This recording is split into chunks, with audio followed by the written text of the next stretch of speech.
What's happening, people? Can you hear me? How's everyone? Oh, you can hear me, but you can't see me, baby. It's because of my screen. Well, welcome everybody to the Traveling Investor Show, where we talk about how to master your mind, body, and wallet. And it is amazing what you can do when you just put your mind to it. There I am. Hello. It's amazing what you can do when you put your mind to it. When you say no to quitting, when you say no to giving up, when you say, you know what, I don't care that I'm from another country. I don't care that I have an accent. I don't care that my parents came from X. When you take everything and you put it in front of you and you take those obstacles and those challenges that life puts in front of you and you say, fuck it, I'm still going to do it no matter what. You reach a point in life where success starts to manifest itself and it starts to grow exponentially. And it's amazing when that happens, because you then really start to feel and to see the fruits of your labor, to see all of the time and energy that you've taken and you've that you've put into yourself, into your business, into your network, into your future. You're then able to really see and feel and reap the rewards of your sacrifice, because it is a sacrifice. Anytime we decide to go towards a goal, anytime we put a goal in front of us, we create a goal, we say, this is where I'm going to go and nowhere else. We then have to make sacrifices, because now we're taking a time and space and we're pinpointing it. We're saying that's where we're going, and then everything else disappears. And we have to keep focus on that. But the beautiful thing about it is that when you sacrifice a year, 2, 5 years, even 10 years to create something, you then have the rest of your life to be able to enjoy the time that you sacrificed. And this leads me into my guest today, because, our goal here at the Traveling Investor is to help 1 billion people achieve financial freedom, to achieve success in whatever fashion or definition you have for success. Some people's success is, you know what, I want to buy a new car this year, or I want a car. Forget about new, I just want a car. And they go out and they set the goal and they say, I want this, and they achieve that goal. For someone else, success is being able to provide for their family. For someone else, success is making $1 million a month. Whatever that success is, we want to help you achieve the next level, the next 5 levels, so that you can obtain your definition of success.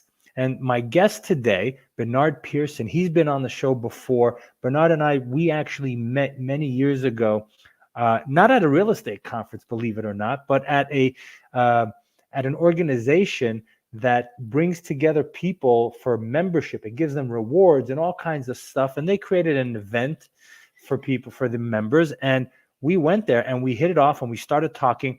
And what's awesome is that when you start resonating, when you start vibrating at a certain frequency, at a certain level, at a certain height, guess what happens? You start attracting the same people. Now, I don't know if Bernard was on a frequency that was lower, or that I was on a really high frequency and I attracted him, right? The jury is still out on that one. But Bernard is a successful business person. He's a successful entrepreneur. He's a successful real estate investor, syndicator, owner, operator. And if you've got a pen and paper, take some notes, because I want to bring on Bernard. Bernard, are you there? What's happening? Yeah. Hey, Nathan, how are you? Good, thanks for having me. Great introduction, man. Thank you. Yeah, absolutely. Yeah. Absolutely. You're definitely the epitome of the American dream, success. You came from a faraway land. You came somewhere else. English isn't even, I would say, your first language. Is that right? It's not. Yeah, Spanish is my native language. Yeah, That's right. You came over to this country not knowing, maybe you learned a little bit of English in South America, or maybe not, but English is not your first language. The US is not your culture, is not your home, is not your roots. And yet you came here like so many other millions and millions of people, like so many people that came into this country hundreds of years ago to build up this country and build up for themselves. You came here and you put roots down and you said, come hella high water, I'm going to make it happen. So kudos to you, man. That's fantastic, and congratulations. Thank you. I Really, appreciate that. you deserve a lot of congratulations for doing that, because there's so many people here in this country that are born here that take for granted the opportunities that they have, the freedom that they have, the abundance that they have, and they still complain that they can't make it happen. So I want to bring that that success out and really congratulate you and let everybody know that what, it's not the system that's broken, it's not society that's broken, it's not that, it's what's in between the two ears that's stopping you from achieving your success. Is that right? Would you say that that's correct? Couldn't agree more. I'm from Nicaragua, and at least that's where I grew up, and that's where my family's from, and definitely a different ball game down there. Mm-hmm. Yeah, absolutely. Why don't you share with us, what it's like down there versus what it's like here, so people can grasp, because we're seeing you now with a nice college shirt, right? You're in Miami. You've got a beautiful office. You're in a great location, right? Paint the picture of what you left so that people can understand, the dualities that where you came from and where you are today. All right. Yeah. So my family, when I was born, I was actually born in Miami. I didn't grow up here, but I was born here, and I lived here until I was like 5 or 6 years old. My family was living here at the time. They had fled Nicaragua, which is where we're from, and they had fled because we had a civil war going on, and it's just that there was a bunch of other issues in the country going on. There was a communist government at the time in power, and many different issues that the conditions weren't there to live there, or at least not the life my family wanted. So they moved here. They had to leave their country. They had lived there all their life, and Sure, they left, family, right? friends. And yeah, right, exactly, everything. And then I was born here, right? When they were living here, and I lived here till I was like 5 or 6. And when the country got better, we went back, right? I loved it. I love Nicaragua. It's a great place to grow up, a great place to be. I even started doing business there about 10 years ago, or more or less. I was developing real estate down there, and it happened again about 4 or 5 years ago. It happened again.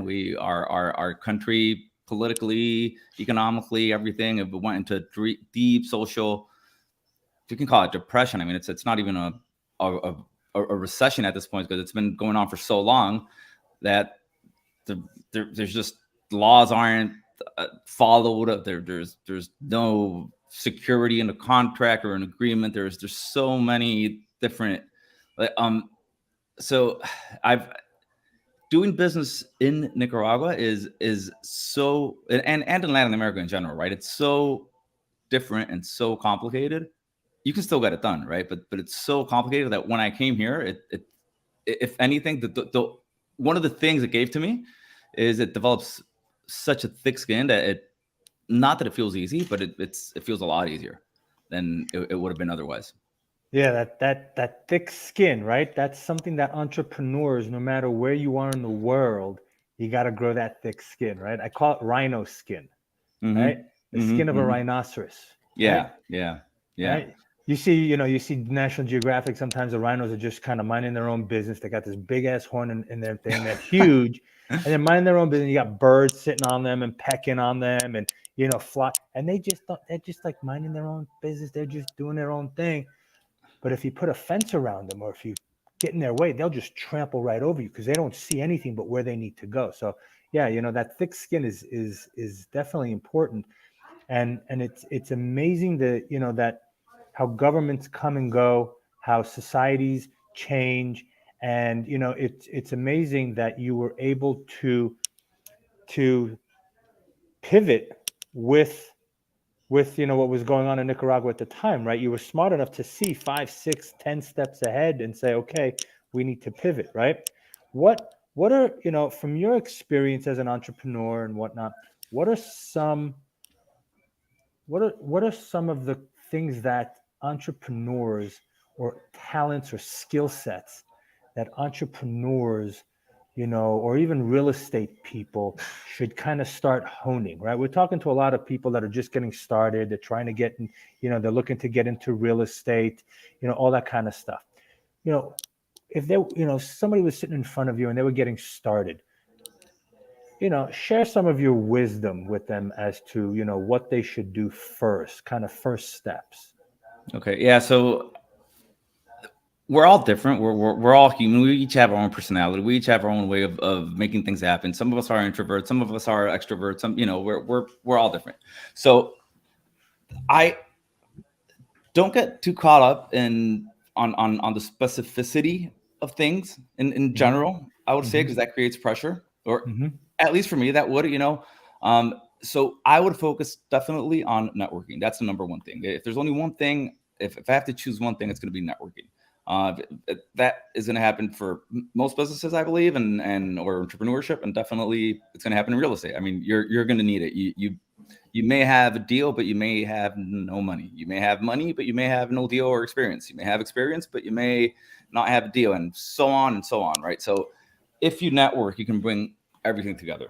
There's and multifamily, or even real estate in general, there's the commercial real estate, but there's a community out there that once you start going to the conferences and you start going to different meetups and whatnot, it's the same people. Like you end up, and after a while, everyone, and you and you become one more member of that community. So network. I love it, man. And it's true, so, and I talk to, a lot of my coaching clients and whatnot, and I say, you got to network, right? You can network at live events. You can network on social media, right? We have social media where I can network in Australia if I want and bring Australian investors, right? It's so awesome, right? To network. And I agree that it's a very small community. And when I started, 13 years ago, networking and going to these events and whatnot, I didn't know anybody, right? Now, and fast forward a couple of years and several years, and like you said, you go to the same networking events at the same place at the same time. You see the same people. You're growing these relationships. And what I found is now I go to these events, and I could be standing in one place, but because I know so many people come up to me, and just like you, I've seen you do the same thing. Now you're standing in one place talking to somebody, and then somebody, hey Bernard, how are you? And hey, hi, how are you? Shake your hand, and then you go on to the next person.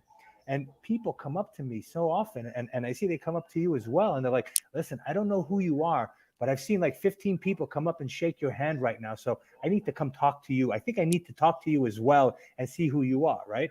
It's that power of network, right? It's that power of networking that you never know who you're going to meet, right? Somebody's going to walk up to you. They've got $5 million in their bank account. You'll never know it unless you start talking to them and build a relationship and network and communicate with them, right? A guy might own, 22 multifamily properties all around the country, a 60, 70-year-old dude, or maybe a 50-year-old guy or whatnot.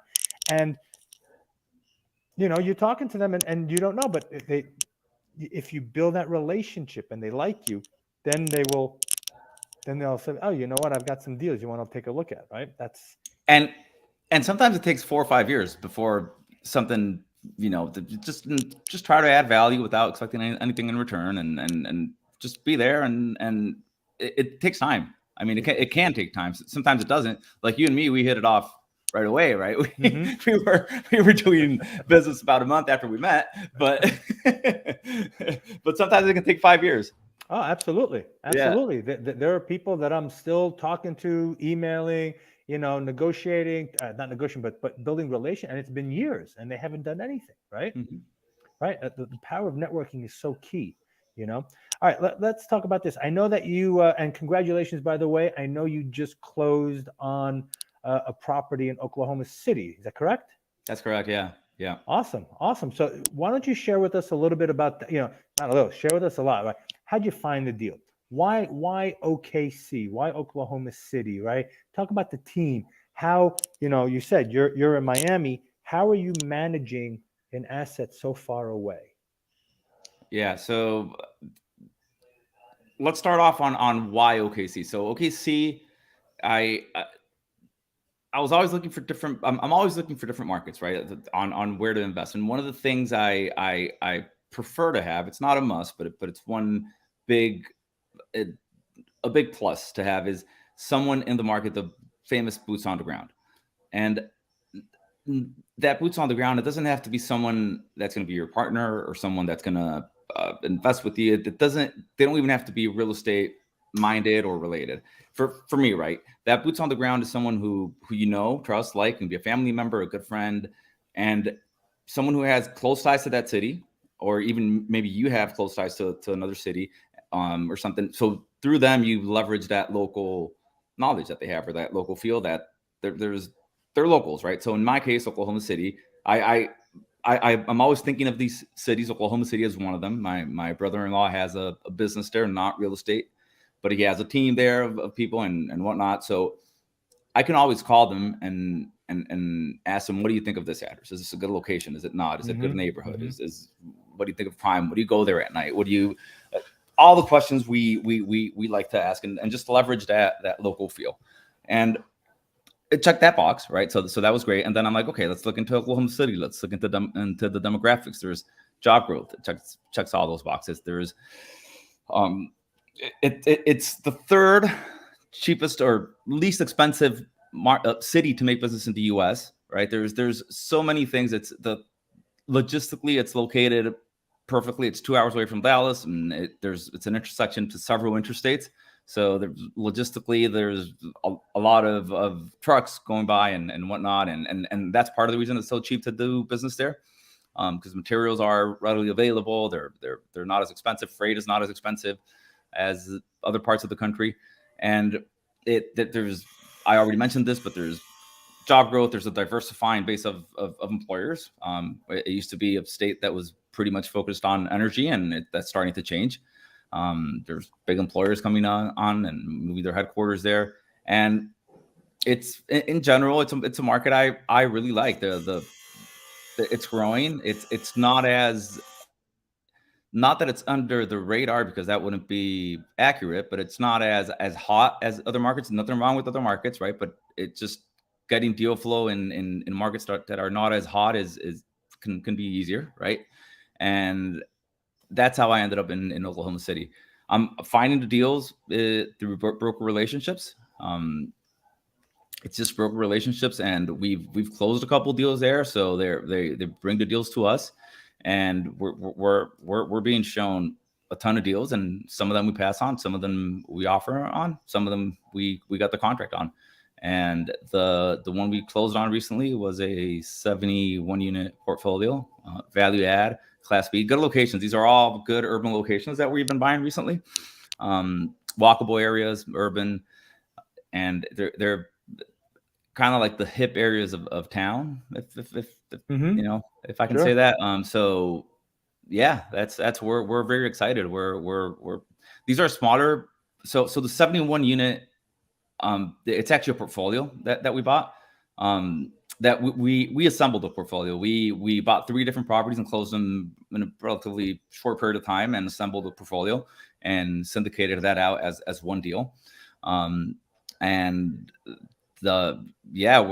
our strategy with these recent acquisitions is to buy in the urban core of the city, in walkable areas where there's coffee shop, restaurants, bars, there's nightlife, there's life, right? So it's not the suburbs, it's not anything like that, and the idea is to gain the efficiencies and all that from operating them together, because they're also within the proximity between them is they're all close together, right? They're between 2-3 blocks away at the most.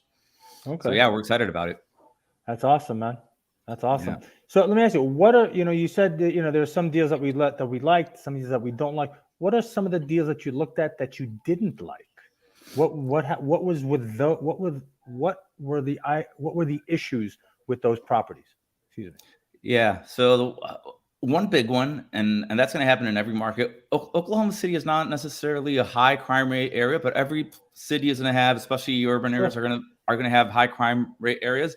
Mm-hmm. And one thing that we run into sometimes on deals is that they're maybe located in a high crime area and high crime area, and the current tenant base is maybe not the best. They tend not to pay, and they tend not to take care of the Mm-hmm. property. Mm-hmm. And that may be a niche for some investors, but it's not ours. Right. And that's definitely one red flag for us, or something we try to stay away from. And that's basically the biggest one we've ran into. Other than that, pricing, obviously, there is occupancy. If occupancy is very low, or if delinquency is high, you can make it work, but it's challenging. It can be challenging, right? You can it's you if you have a lot of month-to-month leases, Right. all of that you can make work, but you really have to plan for it, because I've heard stories of other operators that it's all month-to-month leases, and their plan was to do it little by little, and all of a sudden everyone left, right? Because when they start increasing the rents, everyone leaves.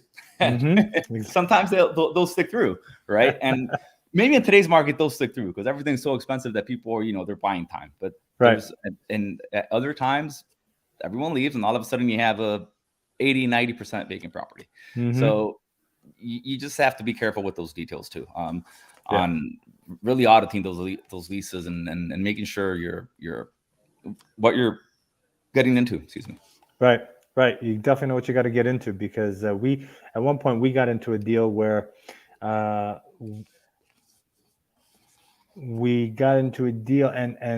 were a lot of month to months, and just like you said, when we started leasing people up and raising rent, we had a mass exodus.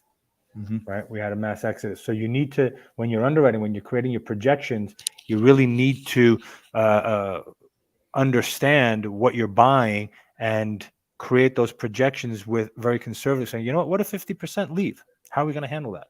What's going to be our issues, right? You gotta have strategies A through Z, and sometimes double A, double B, double C, double D, right? Even past Z, to make sure, because we're playing with investors' money, right? We're playing with other people's money, other people's livelihood and whatnot, and our reputation as well. So we have to really understand what we're doing. Let me ask you. And there's also opportunity to the month to month, right? It can help you make the turnover quicker and whatnot, but you just have to know that there's also risk to it. Exactly. We have a property where it's a 64 unit property, and we got 30 month to month people, but we're keeping them month to month because they're paying an extra $100 on top of the increase of the rent that we've charged them, right? And like you said, where are they going to go? Even as much as we bump them up, plus the extra $100 month to month, they're still paying less than what the competitors are. And if they were to move, they would pay for moving, they pay for cleaning, they pay for storage, they pay for, security deposits and all that stuff. And they still would, and they would pay more. So they're just saying, we'll take it. And slowly, right? We don't do it on a mass thing, right? So there's not a huge, a rumor going around, hey, they're leasing up, one person here, and then another person there, and then another person here. And what we like also about the month to month is you get to see who are the good tenants and who are the problematic tenants. And the problematic tenants, you don't want to lease them up, you just want to get rid of them. Right? Yeah. So let me ask you, so what's go to the inspections too, because there you'll find out. Go to your inspection, and there you're going to see who the problem tenants are too. Oh yeah. Oh, absolutely. Right. For sure. How many times we walked into units and we're like, okay, that person's got to go. That person's got to go. That's, you open the door and you can't get into the apartment because they're just hoarders. You're like, all right, that definitely, that person's got to go. Yeah. And, a lot of people ask me, they're like, how can you kick people out of their homes and whatnot? And I share with them and maybe share your perspective. This is a business for us. Our business is in providing clean, safe, good environments for our residents to live in, so that they can be proud and be comfortable in this community. Now, if we have people in the community that are causing trouble, right, that are dirty and have rodents and pests and whatnot, and yell at people, these are the people that we want to get out because we want to protect the other residents, right? Mhm. I mean, I that's I agree. I mean, we're providing the service, we're providing the home, and we're trying to provide a clean, nice, safe home, right? And if you have problem tenants that aren't going to be clean, that aren't going to contribute to the community being safe, because maybe sometimes they're doing illegal activities. You know, there's a lot of things happening at some properties, and we're definitely in it's a business. But part of the mission is at least for us, is to provide a clean and safe place to live. So mm-hmm, definitely, you can't do that by just letting things, just letting tenants do whatever they want. right. Yeah, no, absolutely, right. So yeah, so it's sometimes it's challenging and it's tough, but we gotta be the long arm of the law sometimes in our communities, and stress the fact that we want to have a nice, clean, safe environment for people to live in. You know, Because um, otherwise, you're a slumlord. right. If you want to keep rents at whatever they were, and keep it, yeah, you can do that. But you're going to be a slumlord. You're not going to maintain the property. You're not going to, so Right, take your pickings, right? right. No, absolutely. You know, um, what do you think about what's going on in the market right now with the interest rates going up and prices? I mean, you're in it. You're in it. You're buying. You're in the different markets. What do you see happening out there? Yeah, that's I've recently, so the market is still hot. There's still a lot of activity. I've recently seen a little less activity than a year ago, or 6 months ago, where it was extremely hot. Um, eh, there's where before you used to go into a deal and there was 20 offers and call to offers. Now maybe it's 3 or 4 or 5. It depends on the deal, right, in the market. But in general, I mean, it has gone down. It's still competitive. It's still hot. Um, where is it going? I don't know. I hope I knew, right? Because Mm-hmm. that would make things a lot easier. Interest rates have gone up, so definitely, if you're looking at deals and underwriting and all that, definitely don't assume interest rates from, or even loan terms from 3-4 months ago. Nah. You have to call your lenders again and really put that in. If you're underwriting a refinance, be very careful on what terms you're assuming for that refinance. Mm-hmm. I don't know where rates are going to be in 3 years. They may be lower, they may be higher, but just be careful. So it's definitely challenging because it's still a competitive market, and the conditions are a little bit, they're not as easy as before with interest rates being higher. Do you think that a crash is looming, a correction, something of that nature? I personally don't think so. I mean, if you just look at in general, if you look at the data with housing and the shortage of housing, it's difficult to find a situation where there was a significant crash. Maybe a slowdown, maybe, Mm-hmm. um, or likely, because we were growing so fast that it's unlikely that we're going to still grow at that level.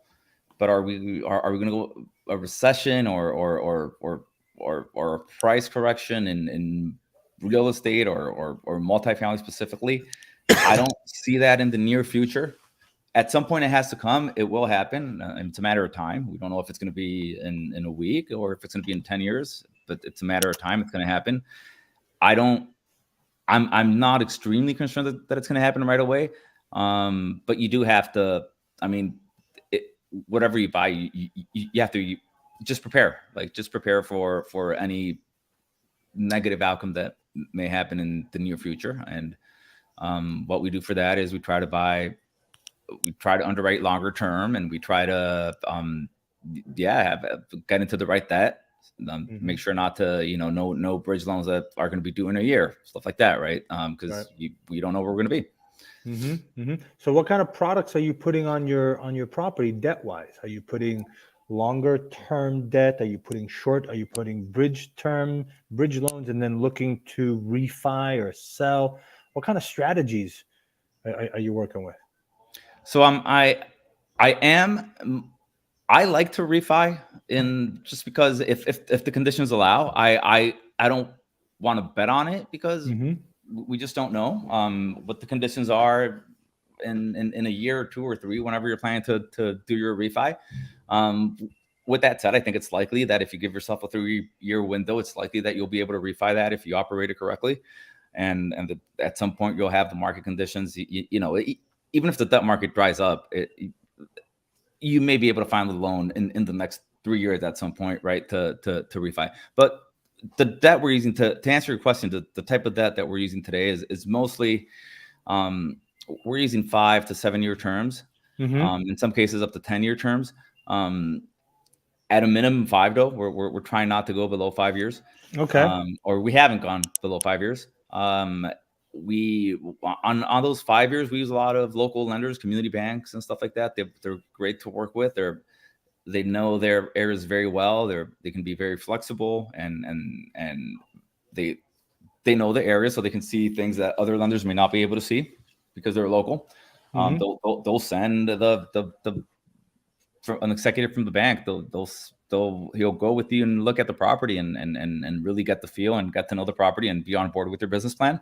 So that's a big plus. You're not going to get that with the nationwide lender as easy. But with the local lender, that's going to be a lot easier to accomplish. And yeah, the one big advantage I've seen with community banks and local lenders recently is that the prepayment that you can. So it's almost like a hybrid that they're doing, where it's permanent debt, right? But you can use it as a bridge if you want to.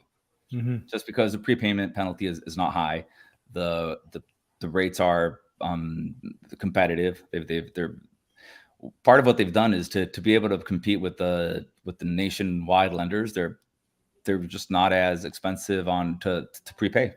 Mm-hmm. Mm-hmm. Yeah. And so your strategy now is to, on some projects put longer debt, some projects put short term, and just kind of be in out, where some of them you're taking them long term because I guess, cap rates are so compressed that we need to hold them that much longer to make cash flow, right? Is that Exactly.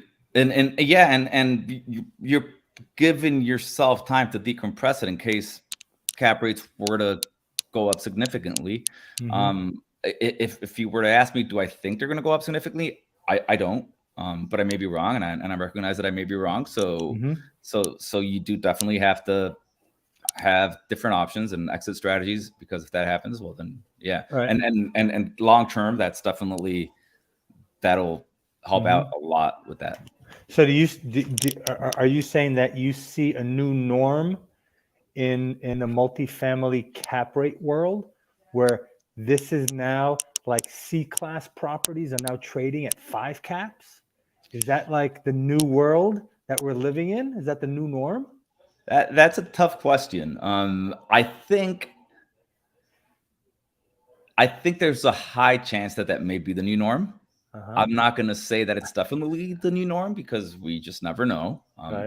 There's a lot of things that go into this, Mm-hmm. but it's the amount of interest developed in the last 10 years for multifamily specifically, and let's say all commercial real estate, but specifically multifamily, from family offices, from small investors, from large investors, from institutional level capital. It's huge, right? And the amount of capital out there is historically high. It continues to be historically high. It's So ridiculous. It's yeah, it ridiculous how is. much money there is out there, Yeah. So if you, I don't know if you know who Peter Linneman is, but I like to talk about him a lot. He's I've heard the name. Yeah. He's Yeah. a pretty smart economist, at least smarter than I am, and knows a lot more about the economy than I do, and he's real estate specific. And his argument is that cap rates are here to stay for some time, and they may even go lower. He's Oh actually wow. predicting them to keep compressing on for I think for the next year, I think he's predicting not a significant compression. I mean, but a few basis points. Yeah, he is predicting that. So Has he? I'm not predicting that they're going to go lower, but he is. Right. So So according to him, and if you know, I'm not sure, but did he discuss the interest rate increase versus the cap rates? Because usually, where am I here? Usually, when interest rates go up, cap rates follow. Right, properties become yes. cheaper. What he's saying is, as interest rates are going up, cap rates are still going to go down. That's how do you wrap your head around that? Yes, it's hard because especially you and me, because we're underwriting, right? So when you do the underwriting, you're like, well, it's not working at this, at this new interest rate. Whereas, so now I have to offer less. But there's several answers to that. One is rent growth, right? Helps you decompress that in a way, and he is expecting rents to continue growing. And he makes a huge argument that interest rates and cap rates are not as directly correlated as it would make sense that they are, and that the influence of cap rates is really the flow of money or the weight of money, Right. and that there's so much money out there that's really what's putting the pressure down on cap rates. And he does a whole study on why, and he brings out all this data, and when you read it, I mean, I don't remember the specifics right now, but when you read it, it makes total sense. So it's something to think of. I agree with what you're saying, that the increase in interest rates, your spread starts decreasing, and stuff starts, it doesn't underwrite as well as before. So I mean, but what I'm trying to say is also there's also risk with staying out of the market, sitting on the sideline. Because we used to think 5 years ago that everything was overpriced, everything's expensive. There's no way. They're like, this is crazy. And look at where we are now. So that's right. Right. What's the old real estate saying? Don't wait to get into real estate to buy real estate. Buy real estate and wait. Exactly. Right? That's and the other question is, when is a good time to get involved in real estate? Now. Whenever now is, right?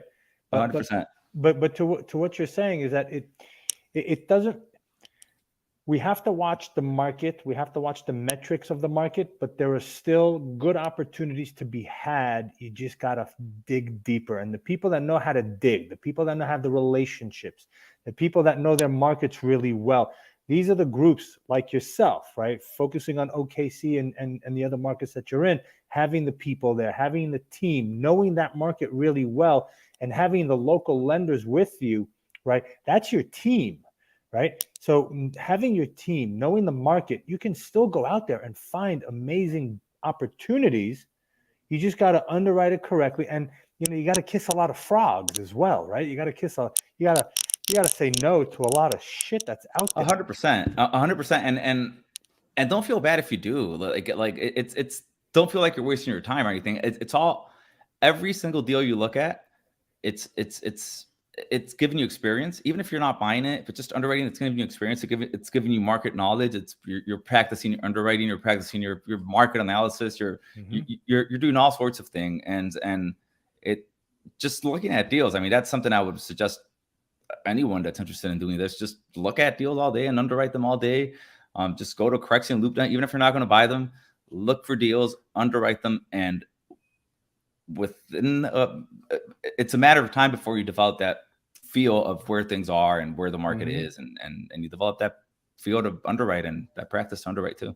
Sure, absolutely. It's like a knife. It's like a tool.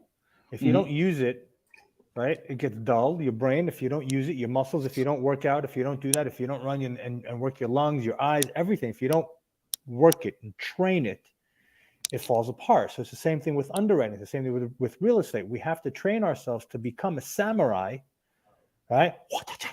And chop these properties up, right? And figure out what works and what doesn't very, very quickly. And I like what you said is that, keep underwriting, keep looking, keep talking, keep doing, because this, I like to say, every time you say no to a deal, you're that much closer to the one that you're going to say yes to. Right. But if you don't say no, Meaning if you're not in it and you're not doing it and you're not putting offers and you're not underwriting, looking and kissing a lot of frogs, you'll never find Prince or Princess Charming. You'll never find that deal that will change your life, right? And it only takes one deal to change your entire life, right? 100%. 100%. I mean, I just closed, we just sold our Chapel Walk property, Mhm. right? Our Greensboro, and we're doing the numbers, man. Our share of the GP, forget what our investors made. Dude, that if one person got my share, that would change their lives forever. Mhm. Mhm. Forever. Mhm. Right? They Mhm. would quit their jobs. They would be in it 100% because they're like, what else could give me this kind of return? What else can give me this big of a pop? Right? So it's a good time to get involved. And it's funny. I was on a call with one of my coaching clients, and he was getting frustrated. Yeah, everything's expensive, and I can't believe it, and what they're asking for, and I can't find anything to pencil out, and my underwriting, and I need help, and I told him exactly what you said. I said, keep going, keep doing, Mhm. because what's the alternative? Giving up, quitting, leaving, never having the ability or the opportunity to be successful. But I also shared with them what you said is that train yourself. This is the time now to get your systems in place. If you're getting started, if you're getting involved in real estate, this is the time to get involved. This is the time to build your systems, to create your network, to go out there and build your base of knowledge, expertise, and your team, so that when you do have a property, after you've underwritten 1,000 deals, right, or 1,000 units, Mhm. and you've got that one, you've got it all organized. You know what to do because you've trained, you've practiced so much in it, right? Mhm. And it's Mhm. so key. 100%. And another thing that's very important is that people don't always realize that, yeah, 2012 was a great time to buy real estate, but it was also, there wasn't money, right? It wasn't, you couldn't get financing. Try to get investors in 2012. It wasn't, none of that was easy. So if anything, right now is a lot easier than it was in 2012. Although the opportunity may have been looks better, or the prices have gone up significantly, Mm-hmm. it was not Mm-hmm. easy to get into the game or buy a property back then. Right. No, absolutely. Absolutely There's not. always challenges that, it's never easy. There's always Dude, if it was, every I'm sorry, I didn't mean to cut you off, but if it was easy, everybody be doing it, right? yeah. Hmm. Everybody be doing it. It's simple. It's a simple process, but it's not easy, right? You got to Hmm. have, like we said in the beginning, you got to have thick skin, right? Yeah. You That's gotta have it. you gotta have thick skin. You gotta be able to, it's like a marathon, right? It's not a sprint. It's not a 400-meter sprint, right? It's a 21, whatever marathon is, however many miles, it's 24 miles. You're in it for the long haul, right? Hmm. Hmm. People ask me all the time, like, so what's your exit strategy? In my business and whatnot. I go, honestly, I don't have an exit strategy. I see myself doing this until I'm 80, 90, 100, until I can't no more, right? Right? And I think Yeah. I think you're pretty much the same way It's the as same well, way. right? Yeah. Yeah. Yeah. I'm not thinking of stopping. Because for us, this is enjoyment. This is not, shit, it's Monday. Fuck, I gotta go to work. I gotta deal with my boss. I gotta deal It's the with other way the around. right. I wake up in the morning, I'm like, dude, what are we doing today? Right? How much Yeah. money are we Yeah. raising? What's going on? How, talk to me, right? Yeah. Yeah. We're excited because we see the future and we love what we do, right? When 100%. when you love what and it's so cliche, right? We hear it all the time. When you love what you do, it's not work. Yeah, you know what? It's not work. I mean, it's stressful. It's a pain in the ass sometimes. It's a bitch. It's hard. It's complicated. You don't want to pull your hair out and whatnot. But I'd rather do this than waste away, building somebody else's empire for them, and Hmm. being just a small piece in somebody else's machine, right? Hmm. I Hmm. want to have my machine, and I want to have, all of us. I want to be part of your machine. I want you to be part of my machine, right? It's machines being part of other machines, and then we can grow a huge machine together And it's just incredible, right? You got to have the vision, right? How important is it in our business to have vision?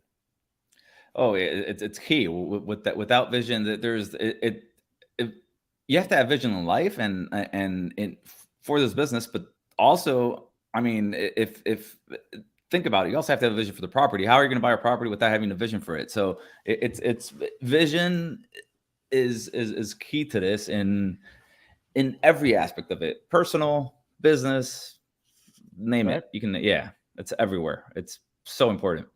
Another word for vision is imagination, right? You got to have imagination. You got to imagine yourself on that 100-foot yacht, right? All the gurus and Without that vision, you're going to be your own enemy. You're going to stop yourself if you're not going to if you're not going to have the vision to be able to allow a $5 or $10 million transaction. Well, then, if you're going to think you're not good enough to do it, then it's not going to happen. So you have to be able to put yourself in those shoes and totally. That's right. That's right. No, absolutely, right. When you think of, right, imagine, like I always tell people, it's like when you're getting ready for your vacation, right? Okay, wow, 4 months we're going away, and you daydream about it, right? You're putting yourself already on that ship or on that beach or in that hotel or whatever your vacation is. When you're daydreaming about it, you're actually transporting yourself into the future, and you're putting yourself into that situation, and you can smell the coconut suntan oil, and you can feel the sand and the sun, and you're like, oh, I can't wait to drink that margarita with the umbrella on it, and you can taste the tequila going down your throat, and your senses are alive and they're feeling it. Mm-hmm. And in business and in life, in personal business, whatever it is, you have to have that same vision, that same that same teleportation of your senses to where you're successful, so that your body says, wow, can't wait for that to happen. I'm living it right now. It's just, it's coming. Right. Yeah. And so I used to, I never imagined myself raising capital, for example. I used to think, who's going to give me money? I mean, why would they give me money? I mean, I used to think that was reserved for the big institutions or for the people that know how to do it, or or these big syndicators that you see all over social media, and I was so wrong. It's. I mean, I wasn't even close, but it took changing that mindset is what it took. That's if I first had to change the mindset, it didn't happen automatically, and as I got more comfortable with it, that's when it became a lot easier. Now I'm not scared of putting the property under contract, because I know I have ways to offer this opportunity to investors, and at the end, that's what you're doing. You're offering them an opportunity. There's a lot of people that want to get into this, and it does great for them. And yeah. Right. Yep. I love what you said, man. You changed your mindset. It was nothing physical. It wasn't words that you said. It wasn't a tonality. It wasn't the clothes that you wore. It wasn't the location that you were at or the networking events that you went to. None of that changed. This changed your mindset. Your mindset, right? And it's so key. It's so key to everything. And there should be people out there teaching how to shift your mindset. There should be more people teaching how to shift your mindset. And I think we would be in such an incredible place where more people understood how they could change their mindset. I want to talk about, mindset, back with COVID and all that shit, right? When the lockdowns were happening, a lot of the people that got sick were the ones that were freaking out about it. And we're like, oh my God, I'm going to get sick. Oh my God, this is going to kill me. Right? Their mindset was of panic, of stress. And science today shows how stress and panic actually reduces your immune system and makes you more susceptible to disease. So now think about it. These people are freaking out. They're lowering their thing. And then they go, you see, I knew I was going to get sick. But dude, you just said it. They were looking for it. Yeah. You just brought it upon yourself. You just brought it upon yourself. Right? Yeah, And you know, and don't blame the your surroundings. Don't that doesn't do any good. no. Yeah. Don't, look, your parents came from Nicaragua, right? And it was, it was a hard place to live. Then it became good. Then it went bad. And, cycles, right? I look at my father, God rest his soul. He never graduated the sixth grade. The sixth grade, right? My mother's a Holocaust survivor. Okay. Let's talk about that, right? Your environment. Look at all these Holocaust survivors. They don't have to be just Jewish people. Anybody who survived, right? The Nazis and that torment that lived through it and survived are living to 80, 90, 100 years old because they're survival mode. They're like, nothing is going to kill me, right? That's their mindset. If that shit didn't kill me, COVID, not going to do it for me. That, not going to do it. What? That, nothing. And they go out there and they become so successful because of the mindset. Their environment could have destroyed them. Right? Now, there are people that lived through that as well that were broken people, right? Mm-hmm. Right? You can take a glass like this and you can throw it on the ground, right? It's the same thing, right? The glass shattering the ground. Some of those pieces will come out and you can use it as a weapon, right? To slice and, as a tool, sharp. You come out, wow. Some of the pieces just disintegrate to never be seen again, right? So you cannot blame your surroundings, right?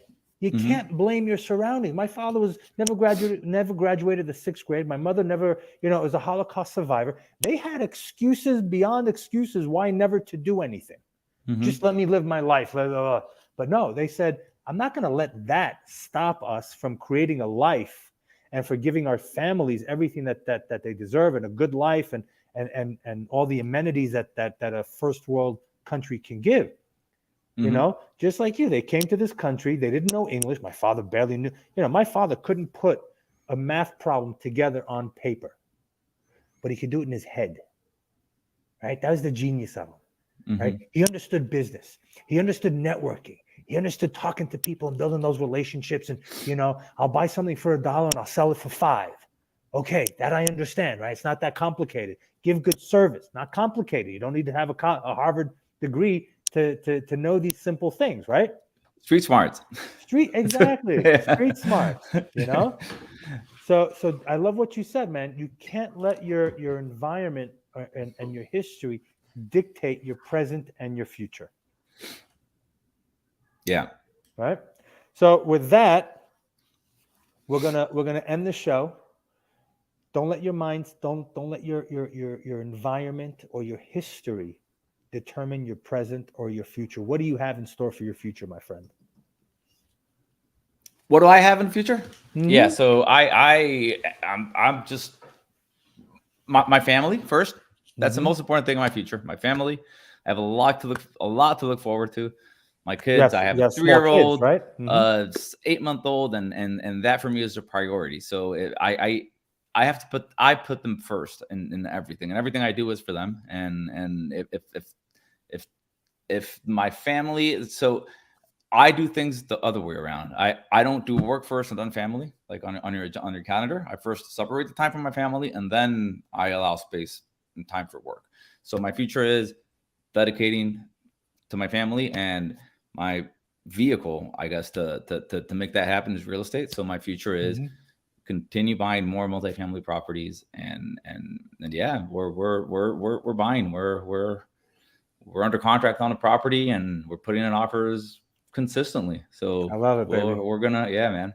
Looking forward to it. Yeah. Awesome, man. And I'm happy to know you, to have met you, right? Because you are who you hang out with. You are the people that you associate with, right? Your network is your net worth, right?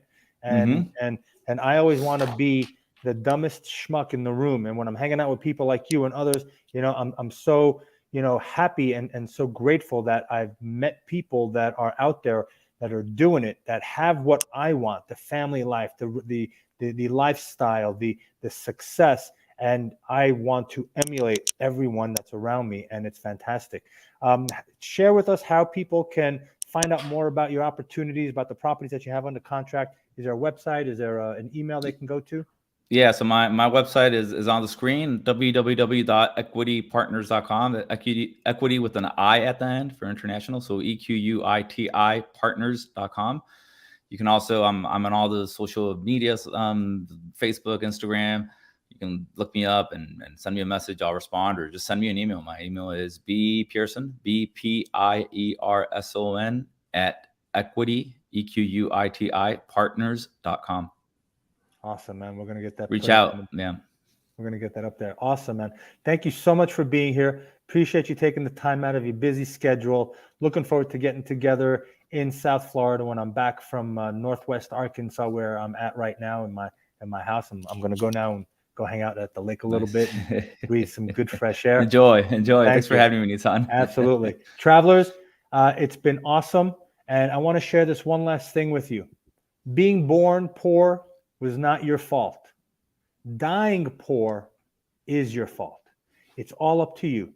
Don't let your surroundings, your environment, your history, your past dictate who you are and what you're going to do with your life. I'm Nitzan Mosby, the traveling investor. We'll see you next week somewhere on Spaceship Earth. Be well, have fun, and happy hunting.